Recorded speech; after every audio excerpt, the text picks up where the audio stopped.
যারা এই ধরনের হত্যার হুমকি দিচ্ছে তাদেরকে আইনের আওতায় আনেন এবং এই ধরনের হত্যাকাণ্ড যারা ঘটাচ্ছে তাদেরকেও গ্রেফতার করেন। ফাজলামি নাকি এগুলো যারা করছে তাদেরকে হুঁশিয়ার করে বলতে চাই, তারা যদি সংশোধিত না হয় তাহলে তাদের বিরুদ্ধে। নির্বাচন কমিশনের প্রাথমিক বাছাইয়ে বাদ পড়ল নিবন্ধন চাওয়া 144টি দল। এর মধ্যে নাহিদ ইসলামের নেতৃত্বে জাতীয় নাগরিক পার্টি এনসিপিও রয়েছে। প্রতীক বিড়ম্বনার পর এবার আটকে গেল এনসিপির নিবন্ধন। নির্বাচন কমিশনের বাছাই নিবন্ধনের জন্য প্রাথমিক পর্যায়ে উত্তীর্ণ হতে পারেনি দলটি। কোন বিবেচনায় সে এনসিপির জন্য দরজা খোলা রাখতে চায়, যে দলটা তাদের প্রত্যেকটা স্টেপ দিচ্ছে বিএনপিকে ডিফেন্ড করার জন্য? লোভ তৈরি হলো গত এক বছরে। তারা ভাবলেন যে নির্বাচন হলেই তো আমাদের এই যে সরকারি দলে থাকার যে ভাব, যে আনন্দ, যে ক্ষমতা, সেটা আমরা হারিয়ে ফেলবো। গণঅভ্যুত্থানের পরে কে কত টাকা কামাবে, কে কত বড় অপরাধ করবে, আমার কাছে মনে হয় বিভিন্ন জায়গায় এই ধরনের একটা প্রতিযোগিতা চলছে। যারা একসময় স্বাধীনতার বিরোধিতা করেছে, যারা একসময় গণতন্ত্রের সপক্ষে কাজ করতে পারে নাই, তারাই এখন আবার নতুন রূপে নতুনভাবে এই নির্বাচনকে ঠেকানোর চেষ্টা করছে। যারা এই ধরনের হত্যার হুমকি দিচ্ছে তাদেরকে আইনের আওতায় আনেন এবং এই ধরনের হত্যাকাণ্ড যারা ঘটাচ্ছে তাদেরকেও গ্রেফতার করেন। ফাজলামি নাকি এগুলো যারা করছে তাদেরকে হুঁশিয়ার করে বলতে চাই, তারা যদি সংশোধিত না হয় তাহলে তাদের বিরুদ্ধে।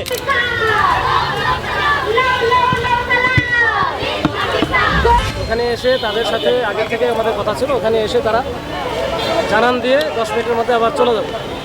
তাদের প্রতিনিধি এরকম একটা কথা ছিল, কিন্তু তারা ওইখানে আধা ঘন্টার মতো থাকার পর পরে আর যাবেই না। যেহেতু যাবে না, তখন আমরা হচ্ছে ডিসকাস করার জন্য আমরা চেষ্টা করেছি।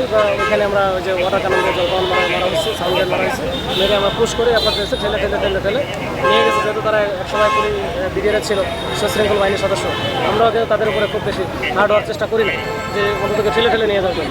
তো এইভাবে নিয়ে গেছে। এখন যান চলাচল স্বাভাবিক, রাস্তা ফ্রি।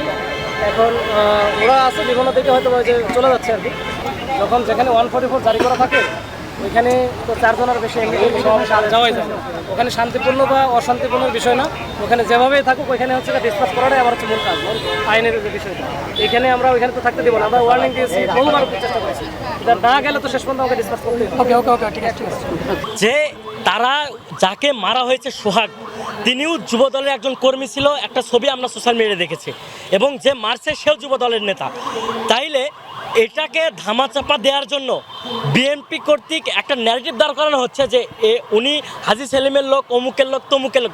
মূলত তারা নিজেদের দলের অন্তর্কোন্দলের ফসল এই মৃত্যু, এবং চাঁদা না দেওয়ার কারণে এই মৃত্যুটি ঘটেছে, এটা আমরা দেখেছি। এবং তারেক রহমান সাহেব, তাকে অনেকেই পছন্দ করে, আমরাও পছন্দ করি। তিনি তরুণদের পাঁচ বুঝে বক্তব্য দেন, কিন্তু আসলে বক্তব্যের সাথে তাদের দলের কোনো কার্যক্রমের কোনো মিল নাই। তিনি থাকে লন্ডনে। 5ই আগস্টের পরে তিনি লন্ডনে কি করে আমরা প্রশ্ন করি।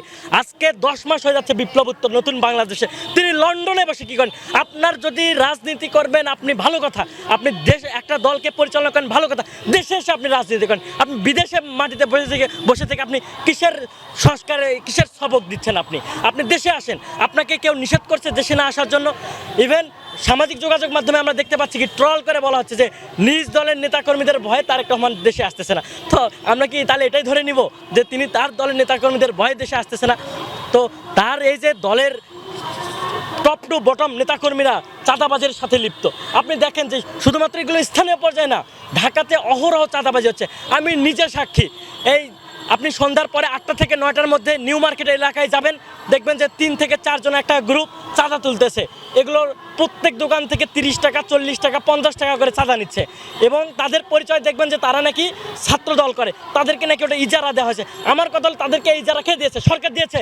ফাজলামি নাকি এগুলো যারা করছে তাদেরকে হুঁশিয়ার করে বলতে চাই, তারা যদি সংশোধিত না হয় তাহলে তাদের বিরুদ্ধে ছাত্র জনতা যেভাবে ফুসে উঠেছে সারা বাংলাদেশে বিভিন্ন ক্যাম্পাসে যে ধরনের স্লোগান উঠতেছে, এগুলো কিন্তু বিএনপির জন্য খুবই অশনি সংকেত। আমরা তো কখনোই চাই না যে বিএনপির মতো একটি মুসলিম দল অল্প সময়ের মধ্যে এভাবে হারিয়ে যাক। আমরা বিপ্লবোত্তর নতুন বাংলাদেশে আমরা সবাইকে নিয়ে আমরা দেশ গঠন করতে চাই। সেখানে তারা যদি এই ধরনের কার্যক্রম করে, আসলে এটা আমাদেরকে হতাশ করে। কোন দলের করে, কি করে না করে, আজকে হয়তো আমার 5টা ছেলে, আমার একটা ছেলে যদি ডাকাতি করে, আমি ওর পুত্রকে অস্বীকার করে দিব যে এটা আমার ছেলে না। আমার মাথার উপর যখন সমস্যা হবে ছেলের কারণে, তখন বলবো আমি ছেলে না। 10 জনের আইনেতে আমার এই ছেলেকে স্বীকার করা যাবে না। এমন মনে করেন যে কোনো দলেরই হোক, যদি নেতাকর্মীরা সন্ত্রাসী করে, জাতীয় নেতারা বলে সে আমাদের দলের না, এই প্রমাণের জন্য এটা করতে হবে। কেউ কি বাধ্য করে নিব? আজকে কি বিএনপির লোক যদি হত্যা করে, বিএনপির একটা নেতা কি নিব যে এটা আমার লোক? এটা কখনো, এটা ভুল। কোনো দলকে উদ্দেশ্য করে কথা বলা যাবে না, এটা প্রমাণ রাখতে হবে। ওই জায়গা থেকে নিজের জীবন বাজি রেখে হইলেও প্রমাণ দিতে হবে। আপনি কি করে বুঝলেন বিএনপির না আওয়ামী লীগের না জাতীয় পার্টির? এইটা বলা যাবে না, প্রমাণ রাখতে হবে। সেগুলো থলের বিড়াল বের হয়ে আসবে, আমরা অপেক্ষায় আছি।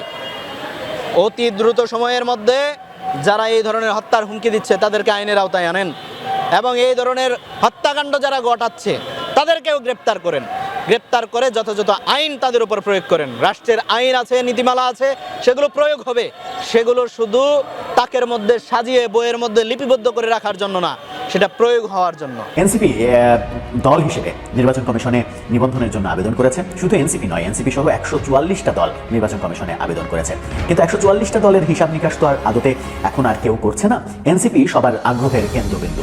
এনসিপি যা করছে সেটা নিয়ে সংবাদপত্রে খবর হচ্ছে। এনসিপি যদি জোরে করে একটু, এনসিপির কোনো নেতা যদি জোরে করে একটু বায়ু নির্গত করে, সেটাও গণমাধ্যমে খবর হচ্ছে। গণমাধ্যম সেগুলো লাইভ করার চেষ্টা করছে। গণমাধ্যম এক প্রকার, বাংলাদেশের গণমাধ্যম এই মুহূর্তে কোনো রাজনৈতিক দলকে পৃষ্ঠপোষকতা দিলে সেটা নিশ্চিত করেই বলা যায় যে এনসিপিকে তারা পৃষ্ঠপোষকতা দিচ্ছে, এনসিপিকে তারা পেছন থেকে ব্যাগ দেওয়ার চেষ্টা করছে। নানাভাবেই সুযোগ সুবিধা পাচ্ছে এনসিপি, সরকারের আশীর্বাদ পাচ্ছে, সরকারের প্রত্যক্ষ পরোক্ষ নানা রকমের সহযোগিতা পাচ্ছে। অনেকে বলেন কিংস পার্টি।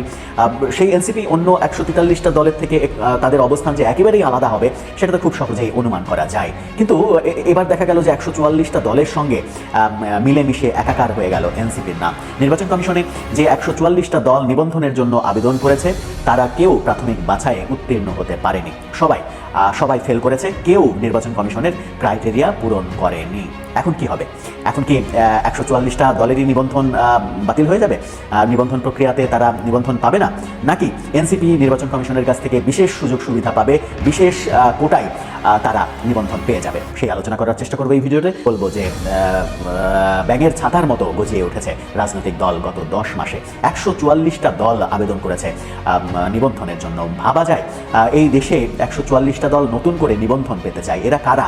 সেটা একটা বড় প্রশ্ন। অধিকাংশেরই কোনো নাম ঠিকানা নেই, নিজের বাড়ি, নিজের উঠান, নিজের ড্রয়িং রুম, সেগুলোই তাদের অফিসের ঠিকানা।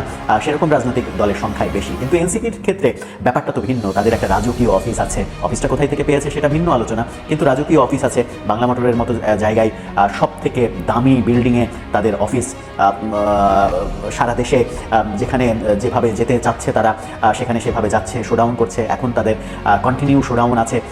আজকে আবার, গতকালকে আবার সার্জিস আলম ঘোষণা, বঙ্গবন্ধুর এলাকা, শেখ হাসিনার বাড়ি টুঙ্গিপাড়া রয়েছে, সেখানে একটা ভিন্ন ক্যারিকাচার করতে হবে, এরকম তো ব্যাপার রয়েছে। সারা দেশে তারা এক ধরনের মৌজ মাস্তি ফুর্তির মধ্যেই রয়েছে। জনগণের সাড়া দেখা যাচ্ছে। সেই জনগণের সাড়ার মাঝে আবার কেউ বিতর্ক তৈরি করার চেষ্টা করছেন যে এই লোকবল সংগ্রহ, মানে লোকবল সাপ্লাই দিচ্ছে মূলত এনসিপির বিভিন্ন কর্মসূচিতে। সারা দেশে 2টি ইসলামিক দল তারা লোকবল সাপ্লাই দিচ্ছে। সাপ্লাই দিয়ে এনসিপির যে একটা অবস্থান রয়েছে সেই অবস্থানটা যেন দৃশ্যমান হয়, নিশ্চিত হয়, সেটার পেছনে তারা কাজ করছে। সেই এনসিপি এত ঘটা করে তারা নির্বাচন কমিশনের ক্রাইটেরিয়া পূরণ করতে পারেনি। বড় ধরনের গ্যাপ তৈরি হয়েছে। যারা একসময় স্বাধীনতার বিরোধিতা করেছে, যারা একসময় গণতন্ত্রের সপক্ষে কাজ করতে পারে নাই, তারাই এখন আবার নতুন রূপে, নতুনভাবে এই নির্বাচনকে ঠেকানোর চেষ্টা করছে। খুলনাতে একটা হত্যাকাণ্ড সংঘটিত হয়েছে, রক কেটে দেওয়া হয়েছে এবং তার রক কেটে দেওয়া হয়েছে। এবং রক কাটা বাহিনী বাংলাদেশে কারা, এটা যদি নাও বলা হয় মানুষ জানে, চিনে। বিভিন্ন শিক্ষা প্রতিষ্ঠানে এরা কত মানুষকে হত্যা করেছে এই রক কেটে, সেটাও আপনারা জানেন। বন্ধুরা, বাংলাদেশে সব থেকে জনপ্রিয় দল এখন, আমি যদি নাম নাও বলি এক কথায় সবাই বলবে সেটা বিএনপি বা বাংলাদেশ জাতীয়তাবাদী দল। সেই দলের নেতা জনাব তারেক রহমান যখন নির্বাচনের কথা বলছেন, মানুষের গণতন্ত্রায়নের কথা বলছেন, মানুষের অধিকারের কথা বলছেন, তার কর্মীদেরকে ঘরে ঘরে যাওয়ার কথা বলছেন, তখনই তার বিরুদ্ধে মহল বিশেষ যাদের নির্বাচনে গেলে কোনো ভবিষ্যৎ নাই। তারা নির্বাচন ছাড়াই মন্ত্রণালয় দখল করে রাখতে চায়। নির্বাচন হলে তাদের অবস্থা বা পরিণতি কি হবে তারাও জানে, দেশবাসীও জানে, বিশ্ববাসীও জানে। সেই জন্যে নতুন নতুন ঘটনা, নতুন নতুন পরিস্থিতি তৈরি করে পক্ষান্তরে তারা নির্বাচনকে ঠেকাতে চাচ্ছে। আমার কাছে মনে হয়েছে যারা একসময় স্বাধীনতার বিরোধিতা করেছে, যারা একসময় গণতন্ত্রের সপক্ষে কাজ করতে পারে নাই, তারাই এখন আবার নতুন রূপে নতুনভাবে এই নির্বাচনকে ঠেকানোর চেষ্টা করছে। স্বৈরতন্ত্রের পতন হয়েছে। স্বৈরতন্ত্রের জন্য এই দেশবাসী 16 বছর ধরে তারা লড়াই করছে। আমি শুরুতেই বলেছি 16 বছর এবং সর্বশেষ 1 মাসের যে লড়াই, যে শহীদ, আল্লাহ তাদেরকে বেশ নসিব করুক, তাদের প্রতি আমরা শ্রদ্ধা জানাই। কিন্তু তাদের যে লড়াই সেটা তো গণতন্ত্রের জন্য, মানুষের অধিকারের জন্য।